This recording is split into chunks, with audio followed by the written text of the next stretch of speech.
హైదరాబాద్ మియాపూర్లోని వైశాలి నగర్లో విషాదం చోటు చేసుకుంది. తెరచి ఉన్న మ్యాన్ హోల్లో పడి వ్యక్తి గల్లంతయ్యాడు. బ్రేకింగ్ న్యూస్ మనం చూస్తున్నాం. హఫీజ్పేట్ ప్రేమ్ నగర్ వాసి బాలయ్యగా అతన్ని గుర్తించారు. హైడ్రా ఎన్డీఆర్ఎఫ్ సిబ్బంది గాలిస్తూ ఉన్నారు. హైదరాబాద్ మియాపూర్లో జరిగింది విషాదం. మ్యాన్ హోల్ తెరిచి ఉండటంతో ఒక వ్యక్తి అందులో పడి గల్లంతయ్యాడు. హఫీజ్పేట్ ప్రేమ్ నగర్ కి చెందిన బాలయ్యగా గుర్తించారు. బాలయ్య ఫోటోగ్రాఫ్ నే మీరు టీవీ9 స్క్రీన్ మీద మీరు చూస్తున్నారు.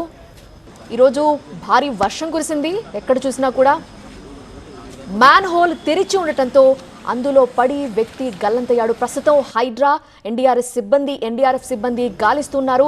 బాలయ్య కోసం హఫీజ్పేట్ ప్రేమ్ నగర్ చెందిన బాలయ్యగా గుర్తించారు. మ్యాన్ హోల్లో పడిన వ్యక్తి హైదరాబాద్ మియాపూర్లోని వైశాలి నగర్లో మ్యాన్ హోల్ తెరిచి ఉండటంతో అందులో ఒక వ్యక్తి పడి గల్లంతయ్యారు. ప్రస్తుతం అతని కోసం గాలిస్తున్నారు అధికారులు.